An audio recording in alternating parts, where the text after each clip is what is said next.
Hello, boys and girls. Welcome to Auntie Karen Storytime.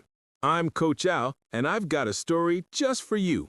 Today's story is a classic tale retold by Auntie Karen. It's about a curious little girl with beautiful golden locks and three very special bears. Ready? Let's begin. Once upon a time, in a cozy little cottage, lived Papa Bear, Mama Bear, and Baby Bear. Papa Bear was big and strong, Mama Bear was gentle and kind, and Baby Bear was small and cheerful.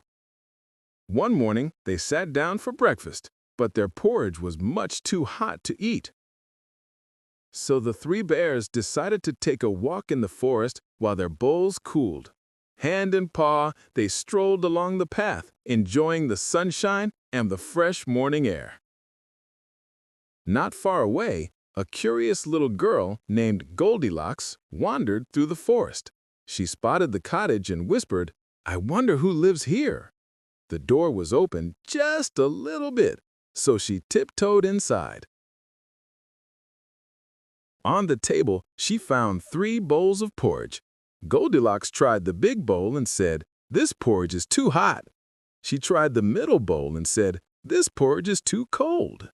Then she tried the little bowl and said, "This porridge is just right." And she ate it all up with a smile. Goldilocks decided to explore a little more. She found a cozy room with three chairs by the family room. Goldilocks sat in the first chair and said, "This chair is too hard." She tried the second chair and said, "This chair is too soft." But the little chair was just right until crack. It broke into pieces, and Goldilocks gasped in surprise. Goldilocks made her way upstairs, where she found three beds. She lay down on the first bed and said, "This bed is too hard." She tried the second bed and said, "This bed is too soft." Then she tried the little bed and said, "This bed is just right." She climbed in, snuggled under the covers, and soon fell fast asleep. Before long, the bears came home ready to enjoy their breakfast together. But when they sat at the table, they noticed something was different. "Someone's been eating my porridge," Papa Bear rumbled.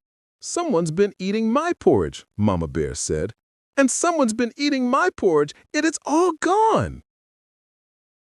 Next, the bears walked over to the family room. But when they looked at their chairs, they noticed something was different. "Somebody's been sitting in my chair," Papa Bear rumbled. "Somebody's been sitting in my chair," Mama Bear said. "And somebody's been sitting in my chair and has broken it all to pieces." Then the bears went upstairs, but when they looked at their beds, they noticed something was different.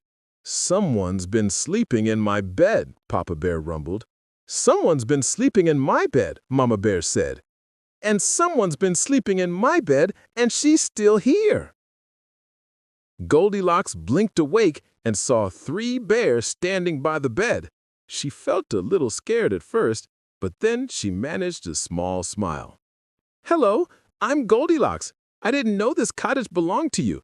I was tired and hungry, and I came inside because I was curious. I'm truly sorry I didn't ask permission first."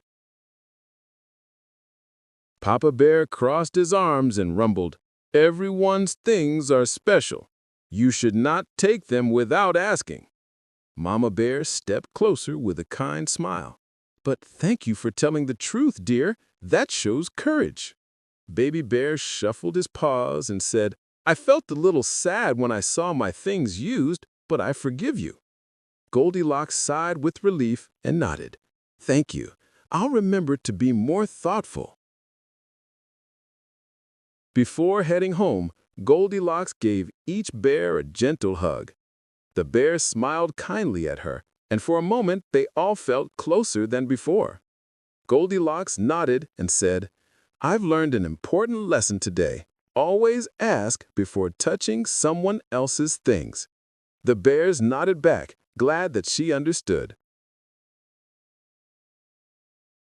Goldilocks smiled, waved goodbye, and promised to be more thoughtful. The bears waved back from their porch, smiling kindly. And from that day on, whenever Goldilocks passed the little cottage, she remembered the day she made 3 new friends. The end. Thank you for joining me for Auntie Karen's Storytime. This story reminds us that even when we're apart from the people we love, their hugs, their kindness, and their love stay with us, and we can carry those hugs in our hearts until we see them again. If you enjoyed today's story, tell a friend, a teacher, or someone you love, and invite them to join us for Auntie Karen's Storytime. And remember, every hug you give is a gift that comes right back to you. Until next time, keep reading, keep growing, and keep hugging.